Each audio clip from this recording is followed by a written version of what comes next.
Salut les amis. Bon, ma petite ambiance du 19e, là, armurienne du 19e, pour vous annoncer pourquoi la chaîne rétroviseur tourne au ralenti. Alors, il s'avère que Viseur est tombé malade, assez gravement. Il a été donc opéré. Et bah là, catastrophe, on lui découvre un cancer, opération du rein, chimio, la totale, quoi. La totale, grand chelem. Donc, du coup, c'est très dur. J'ai été le voir il y a 2, 3 jours. Il va bien. Très fatigué, bien sûr, c'est normal, hein, c'est une grosse opération, mais il va bien et normalement, il devrait être de retour d'ici 2, 3 mois. Mais je vous le dis carrément, ce sera en septembre, puisque les clubs rouvriront en septembre, donc je pense qu'on se reverra plutôt vers septembre avec Viseur. En attendant, je vais essayer de tenir la chaîne en vous faisant des petits shorts. Donc, bien sûr, autre problème que j'ai eu, mon ordinateur que j'avais payé une petite blinde, petite fortune est tombée en panne. J'ai pas les moyens de m'en racheter un. Donc, tout de suite, de la même qualité, quoi. Donc. Et donc, du coup, ça fait beaucoup de problèmes. Donc, et je voudrais remercier Armada qui m'a fait un petit tuto pour m'aider à vous poster des petites vidéos. Donc, ça va m'aider à continuer un peu la chaîne en attendant de racheter du matériel. Et, euh, et je vais donc vous expliquer le nouveau format. Donc, le nouveau format, ce sera un peu plus de short sur que ce soit des objets de la guerre, que ce soit des objets historiques, que ce soit de la documentation, etc.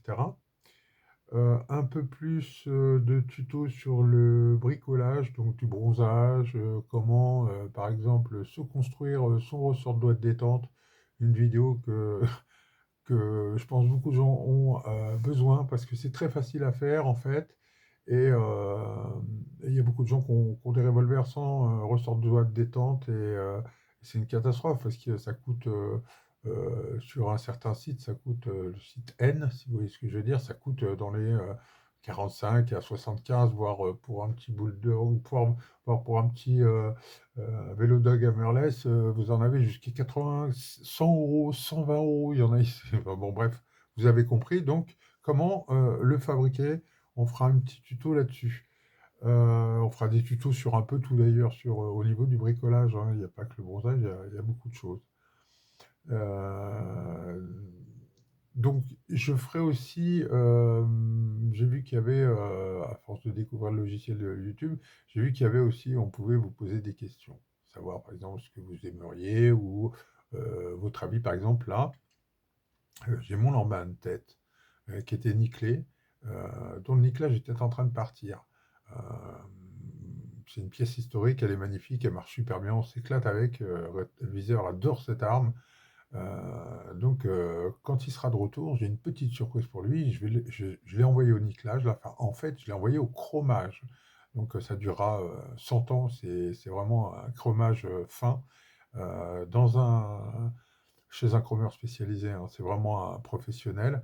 Donc, Paul m'a pris la pièce à regarder et donc va me la ressortir dans un état, vous allez voir, un état incroyable. Euh, Moi, de mon côté, j'ai fait quelques petits trucs puisque j'ai bronzé toutes les pièces, vous voyez, toutes les pièces qui étaient donc le chien, enfin et le bronzage est magnifique, hein, un peu bleuté, c'est un nouveau bronzage que j'utilise. Je vais vous montrer ça, hein, c'est, c'est cette marque. Donc j'utilise ça, là, je viens de faire un essai, c'est très très bien. Alors j'utilisais une autre marque avant, hein, je vais vous montrer, hein, c'était très bien aussi, hein. Je vous avoue, c'était très bien. Voilà, c'est ça. Alors, je pense que celui-là tient un peu plus longtemps, mais le process est beaucoup plus compliqué. D'accord? Et quand j'ai vu le résultat que j'obtenais, donc, ça c'est le Ballard, le fusil que je vous ai présenté la dernière fois, le fusil de chasse. D'accord? Regardez l'état que j'ai ressorti le canon. Incroyable. Vous regardez l'intérieur des chambres, c'est la folie, quoi.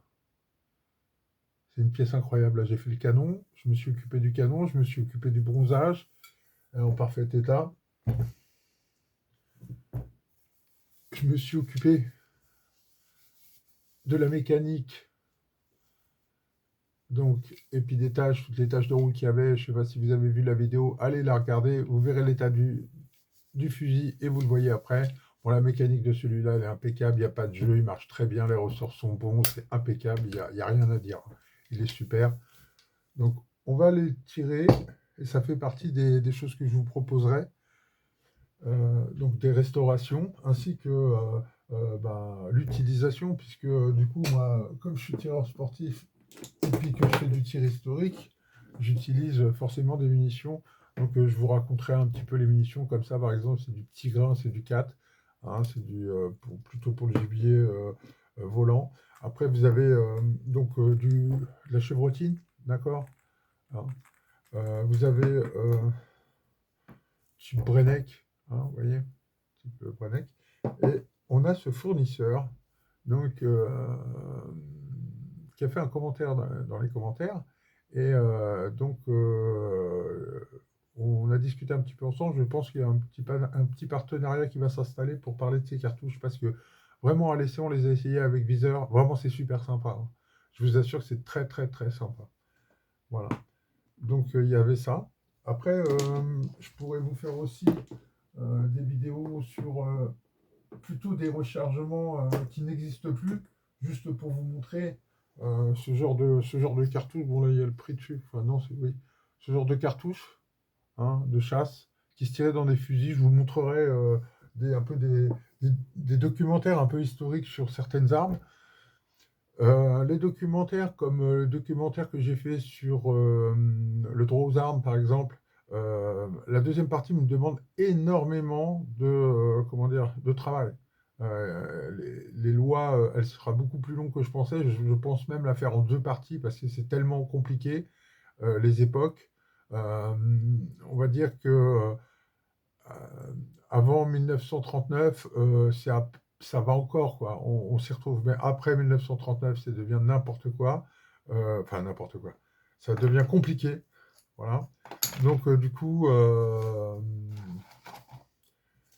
voilà, c'est des documentaires que je vais faire, mais qui sont longs à mettre en œuvre. Il me faut du matériel, il faut que je fasse des recherches, des archives, etc. C'est compliqué. Il y a du droit aussi. Donc, voilà. C'est un peu compliqué. Donc, ça met un peu de temps. Ce ne sera pas pour tout de suite. Euh, Après, il y a tout ce qui est restauration. Je sais qu'il y a. Je vois certaines pièces sur certaines chaînes qui pourraient être enfin, beaucoup plus mises en valeur par leur entretien. Certains pourraient faire des petites réparations. Je vois des choses qui pourraient être faites simplement, mais je pense que c'est par méconnaissance. Donc, les gens ont peut-être besoin d'un support, je ne sais pas. Euh, Voilà, donc il y aura un peu de restauration, réparation, tout ce qui est bricolage, voilà. Mais il y aura aussi toute une partie que moi j'adore personnellement, c'est tout ce qui est archives. Vous voyez.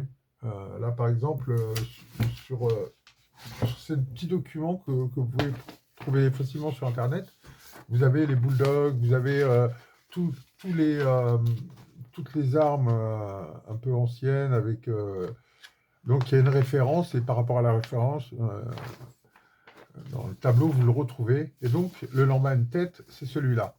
Voilà, c'est celui-là. Donc c'est une arme. Alors là, c'est la version Smith et Wesson. Moi, j'ai la version Wembley. Ça veut dire que le mécanisme n'est pas le même au niveau d'ici. Là, vous voyez, il y a une porte, etc. Il y a une portière, etc. C'est complètement différent. Mais là, vous voyez, il y a une marque qu'on voit, c'est marqué JR, je crois. Oui, JR ou JK, je ne sais pas. Il faudrait que je regarde les références. Mais enfin bon, c'est une arme belge, donc qui est une reproduction de Smith et Wesson. Moi, c'est une reproduction de Smith et Wesson, mais avec un système Wembley et bien avec le système à Wesur, Smith et Wesson, voilà. Donc il n'y a pas de pédale, c'est pas un système Warner, c'est un système Smith et Wesson, donc avec donc voilà, et donc il y a j'ai pas mal de choses d'archives et de vieux livres qui parlent par exemple des fusils de chasse ou même des bulldogs, des armes anciennes, enfin de toutes sortes d'armes. J'ai même, pour vous dire, aussi des objets utilisés, c'est-à-dire par exemple par les chasseurs, les musettes, les choses d'époque. Il y a de tout dans mes archives et Et c'est bien de revoir les images de choses d'antan comme ça, de savoir comment, par exemple, nous, on transporte le gibier, comment eux, ils le transportaient, comment, etc. Vous voyez, c'est très intéressant de voir les différences, les changements selon les époques, etc. Voilà. Donc, pour la chaîne rétroviseur, bah, c'est un peu compliqué en ce moment. Je vais vous demander un petit peu de patience jusqu'à au moins la rentrée. Je sais que ça fait au moins 6 mois, mais je vais essayer de tenir la baraque, je vous dis, avec des petites vidéos, des petits tutos, des petits trucs. Je vais essayer de faire ça, comme m'a expliqué Armada, donc pour vous mettre plus de support et plus de contenu, sans qu'en fait ça me prenne trop de temps parce que j'ai pas de matériel. Et puis si je devais faire des vidéos avec, ça deviendrait n'importe quoi, je vous ferais n'importe quoi. Donc je pourrais vous faire des trucs un peu plus sympas. Voilà, et on va essayer de tenir la chaîne comme ça. Voilà. Je suis vraiment désolé pour la situation. Il y a, il y a aussi notre caméraman qui s'appelle Bibi, qui est à la retraite, donc qui est parti vivre en Normandie. Donc ça nous a un petit peu aussi euh, voilà, ça nous a un peu foutu les boules parce il a changé de région. Ben, d'ailleurs, on l'embrasse, hein. Euh, et puis voilà, dans l'ensemble. Après, moi, je voulais remercier certaines chaînes, donc comme la chaîne Armada, Shotgun, qui est une très très bonne chaîne donc de collectionneurs. Ou alors, c'est une chaîne on va dire un petit peu généraliste, mais principalement sur les armes anciennes et les armes de catégorie D. C'est-à-dire, vous pouvez y trouver aussi des pistolets d'alarme, des couteaux, un peu tout.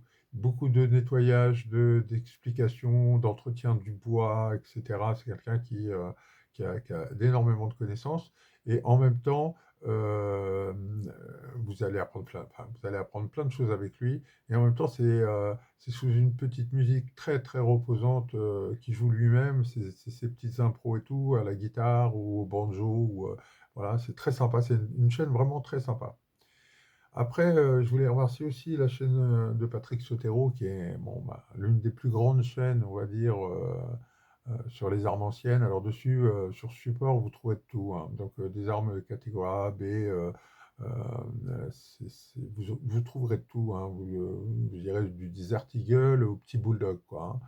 Donc, mais vous avez quelqu'un qui, je dirais, un peu comme quand je regarde une histoire de Pierre Bellemare, vous voyez, le truc le titre, tout commence à vous entraîner comme ça, c'est une spirale, et la voix qu'il a fait que, en fait, euh, c'est très agréable à regarder, les explications sont concis, claires, euh, voilà, c'est quelqu'un de- pour moi, ça reste une des meilleures chaînes donc d'armes anciennes ou d'armement sur le net en français. Voilà. Après, vous avez une chaîne aussi qui est très sympa, c'est LB Collection. Donc LB Collection, c'est une chaîne qui va vous présenter toutes sortes d'armes de collection. Bien sûr, c'est une chaîne euh, qui, comment dire, présente des armes de toutes sortes parce que c'est vraiment une chaîne de collectionneurs d'armes anciennes. Donc, vous allez voir toutes sortes d'armes, vraiment, les faucheux, tout ce que vous voulez, vous verrez sur cette chaîne, vous pouvez les voir. Euh, voilà. Après, pour la suite, je vais vous faire une liste des chaînes que j'aime bien, donc qui sont très sympas. Vous avez Magnum 44. Alors, la chaîne Magnum 44, c'est une chaîne bon, sur le tir principalement de fusil, même si il fait du tir d'arme de poing. Mais il a acquis quelques armes de poing, il fait du tir d'arme de poing. C'est principalement sur les fusils, donc les fusils de tar, hein, donc de tir à arme réglementaire. Donc, vous avez donc les carcanos, ce qu'on a agréablement découvert avec Viseur. C'est des armes géniales, mais vous allez découvrir d'autres armes, que ce soit des armes anglaises, que ce soit des armes allemandes ou autres. Euh, euh, et vous allez avoir quelqu'un de très très calme. C'est ce que j'apprécie dans ces vidéos. Il est très très calme, il est posé, et les explications sont concises sur. Euh, vous allez apprendre beaucoup de choses sur le tir d'armes réglementaires, sur cette chaîne. Après, on a La Poudre Noire par Alex. Alors là, c'est pareil, j'aime bien, parce que c'est quelqu'un qui parle des pistolets à poudre noire, donc pistolets à amorce principalement. Vous avez beaucoup de vidéos sur cette chaîne et c'est très très sympa. Il vous parle un peu de tout, ça va du dérigueur, il y a tout, quoi. C'est très sympa aussi. C'est une chaîne à aller voir. C'est bien présenté en plus, j'aime bien ces petites vidéos, elles sont sympas. Voilà. Après, vous avez Le Feu aux Poudres. Alors, Le Feu aux Poudres, très très bonne chaîne. Très très bonne chaîne. C'est pareil, hein, ça va être sur beaucoup d'armes en catégorie D, armes longues, mais principalement, ce qui est très intéressant sur cette chaîne, c'est l'historique. Vous aurez beaucoup d'historique, vous apprendrez beaucoup de spécificités des armes, de leur provenance, etc. Vous avez beaucoup de spécificités, très intéressant, très très intéressant. Après, vous avez Tireur Zéro. Alors, Tireur Zéro, c'est une chaîne, moi j'aime beaucoup, c'est un peu marrant. Le gars est un peu marrant. Et ses vidéos sont très sympas. Elles sont très animées, très colorées, etc. Il présente beaucoup d'armes en catégorie D et C, principalement. Quelques explications. Vous avez comme je vous dis, des vidéos très marrantes. Qu'est-ce qu'on ferait en cas de guerre nucléaire ou des choses comme ça, un peu à la survivaliste des fois. Euh, voilà, c'est pas mal. Après, vous avez des grands, bon, bah, français en youtubeur qui donc fait de très très très bonnes vidéos, très complètes, limite professionnelles, hein, on va dire. C'est Maître Luger. Maître Luger, là, vous avez de la vidéo, vous avez du contenu, c'est journalier, enfin, c'est très complet, quoi. Vous avez toutes sortes d'armes, vous avez un historique de vidéos incroyable, vous allez voir, c'est quelqu'un de très très très très complet. Après, vous avez Eric De Villarme. Alors, De Villarme, lui, euh, donc c'est pareil, un peu comme comme Patrick Sotero, c'est mélange d'armes anciennes et d'armes nouvelles. Lui est principalement, enfin, euh, De Villarme est principalement enfin, je dirais plutôt sur les armes cow-boy que Patrick Sotero serait plutôt sur les armes 19e, 20e. Voilà. Donc, c'est pas tout à fait la même chose, mais c'est dans le même format. Malgré que le format, enfin, moi je préfère le format de Patrick Sotero qui est avec sa voix et tout, comme je vous dis, à la Père Bellemare, c'est vraiment, j'adore, quoi. Et vous passez des heures à regarder, presque même si l'arme, elle est pas, c'est pas l'arme, mais la manière d'expliquer de trucs, vous êtes envoûté, il vous explique des dates, des choses, pourquoi ça c'est comme ça, etc. Des petites astuces que des fois, même en tant que collectionneur, vous ne saviez pas. Enfin, très très complet, Patrick. De Villarme, lui aussi, est très très complet. Historiquement, il est vraiment bien, quoi. On apprend des choses, techniquement aussi. C'est donc des chaînes, tout ça, que je vous recommande. Vraiment, c'est des chaînes vraiment sympas. Euh, c'est le type de chaîne que je regarde. Euh, voilà. Après, comme je vous dis, moi, je fais aussi du tir moderne. Je fais du TLD, j'ai une Tikka T3 Tactical en 300 Win Magnum. Donc, je, voilà, je fais du tir longue distance. Voilà. Donc, euh, pour cette petite vidéo, c'est principalement pour vous dire que, un, j'ai plus de matos, j'ai des collègues qui sont malades, enfin, même moi, c'est un petit peu dur pour moi, enfin, pour certaines choses, je suis en bonne santé, hein, mais enfin, voilà, quoi. J'ai des petits emmerdes personnels, des fois, ça nous empêche de faire ce qu'on veut, voilà. Donc, je vais essayer de mettre en place un nouveau format pour être plus présent et des vidéos très courtes pour l'instant, enfin des vidéos explicatives de 5 minutes, quoi, pour vous expliquer comment faire ci ou comment faire ça ou comment mieux faire ci ou pas. Enfin, je sais pas, sur plein de trucs, quoi, sur tout ce que je vous ai dit tout à l'heure, le bricolage, votre participation aussi, surtout, de vous poser des questions. Euh, les restaurations, les marquages, les archives, etc. Et donc, pour finir, je voulais vous parler de quelque chose. Comme on était absent pendant un moment, je vous ai sorti, enfin, on a sorti avec viseur des tiroirs quelque chose que vous avez certainement jamais vu. Voilà, c'est un Smith Wesson numéro 5. Voilà. C'est une édition très rare. C'est une édition extrêmement rare. Alors, la chose qu'elle a en plus, c'est elle est bleue. Elle est totalement bleue, c'est-à-dire qu'elle est toute neuve. C'est un bronzage bleu, Smith Wesson, un bronzage spécial, hein, qui était une option. D'accord. Pardon. J'étais malade pendant un mois et demi. Une espèce de grippe qu'on ne sépare pas, là. Vous savez, le truc qui vous prend tout, là, les bronches, là.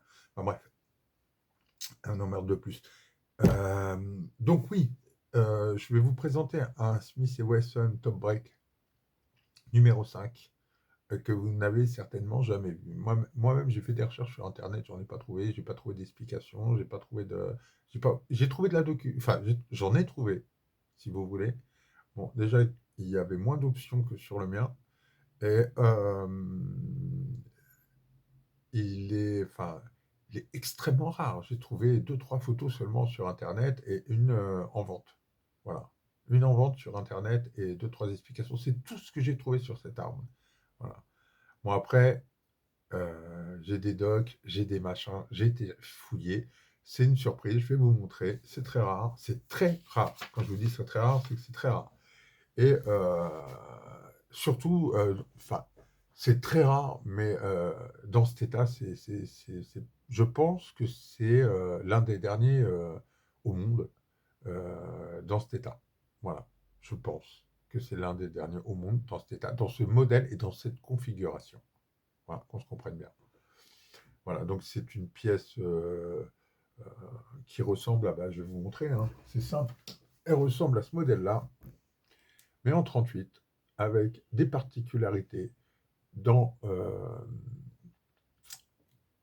les points de visée. Vous avez une visée qui est bien, bien particulière, bien à elle. Vous avez dans le modèle que je possède, enfin que on possède, que Retro possède, un, un bronzage bleu. C'est le bronzage blue, je sais pas quoi, blue machin. Je vous dirai exactement les termes quand je vous ferai la présentation. Et une poignée sport, qui était une option à l'époque, est extrêmement rare. J'en ai pas retrouvé. J'ai du mal à la retrouver. C'est vraiment une option extrêmement rare, mais d'origine. Voilà. Et le revolver est complètement neuf. C'est-à-dire qu'il n'a jamais tiré une cartouche. C'est un calibre 38. Alors, comme on n'a pas de document avec, on n'a pas de, comment dire, la boîte, on n'a pas les documents originaux, on n'a rien du tout avec. On sait que c'est un calibre 38, mais comme si vous voulez, sur la plupart des armes, il y avait marqué sur le canon, ici, il y avait marqué en général, là, comme sur le Colt par exemple, vous avez marqué le calibre. Chez Smith Wesson, non. Donc, du coup, c'est les modèles, et par rapport aux modèles, voilà, vous devez un peu mesurer les chambres, canon, etc., pour savoir à quoi vous avez affaire quand vous trouvez une pièce, quoi. Donc, moi, je pense que c'est un 38 SW. Donc, d'après mes recherches, ce serait un 38 SW. Maintenant, il faut que je confirme, il faut que je prenne les mesures, tout ça, il faut que. Voilà. Et je vous dirai exactement ce que c'est comme pièce. Voilà. Donc, vous allez avoir cette vidéo prochainement, euh, qui, j'espère, comblera l'absence. C'est une pièce vraiment rare, hein. Ce sera vraiment une vidéo exclusive, parce que je peux vous assurer que même les Américains, il n'y en a pas beaucoup, quoi. Ça a été très, très peu produit. Et surtout, il y avait les options. Donc, les options étaient chères et les gens ne les prenaient pas, quoi. La plupart ne les prenaient pas. Il y en a quelques-uns qui l'ont pris, mais ça coûtait cher, quoi. C'est du Smith Wesson. Et donc, ce modèle, en plus, c'est l'un des derniers, tout derniers sortis dans la série Top Break de Smith Wesson. Donc, du coup, euh, c'est une pièce qui, comme je vous l'ai dit, est neuve, et introuvable. Voilà. Même en archive, c'est compliqué. Voilà. Voilà, dans l'ensemble, c'est tout ce que j'avais à vous dire. Je continue mon petit bricolage, je continue mes petites affaires. J'espère que Viseur sera de retour rapidement vers nous et que bah, il va récupérer assez vite. Euh, et puis, ben, de mon côté, je vais essayer de vous faire des petits trucs sympas, comme je vous ai dit, je vous ai expliqué. Sans ça, bah, comme je vous ai donné aussi des chaînes à Armada, Patrick Sotero. Ah oui, il y a Couteau de collection aussi. Je ne vous ai pas parlé de couteau de collection. C'est une petite chaîne de couteaux de collection. Alors, c'est très intéressant. Il a toutes sortes de couteaux. Mais il a des couteaux incroyables. Alors, il a beaucoup de couteaux signés, hein, des couteaux artisanaux signés de haut de gamme. Vraiment très très beaux couteaux, hein. J'ai vu des couteaux de chasse, j'avais les yeux ronds comme des billes, quoi. J'adore, quoi. Vous avez des couteaux de chasse, vous sentez tout de suite le côté artisanal rien qu'en regardant la lame, quoi. Et voilà. Et puis c'est fait dans une ambiance très nature, vous voyez. Euh, Vous pouvez le voir auprès d'un ruisseau, dans une forêt, dans la calanque, sur un bateau. Enfin, vous avez toutes sortes sur une voie de chemin de fer aussi. Enfin, il a une façon de présenter ses couteaux qui est très vivante, très ambiance nature. Et j'aime beaucoup sa façon de présenter ses couteaux dans ses petits shorts. Mais surtout, allez voir quand il argumente, parce qu'il va vous expliquer dans ses vidéos le type de couteau que c'est, la lame, par qui elle a été forgée, quelle signature, pourquoi il a plusieurs modèles des fois du même artisan, pourquoi ça, etc. Donc c'est très complet au niveau des couteaux. Vous avez de très beaux couteaux. Et c'est une petite chaîne qui est très très très sympa au niveau des couteaux. Voilà. Je l'avais oublié. Je le salue s'il regarde cette vidéo. Voilà. Donc, je reviens vers vous et je vous tiens au courant. Pour l'instant, ce sera des petites vidéos, les amis. J'espère que celle-là vous a plu, qu'elle a été assez longue et qu'elle comblera un peu le manque du fait que je ne sois pas là. Pour tous les nouveaux, bah, abonnez-vous et mettez un commentaire. Euh, voilà. On vous embrasse très fort. Prenez soin de vous et voilà quoi. À bientôt.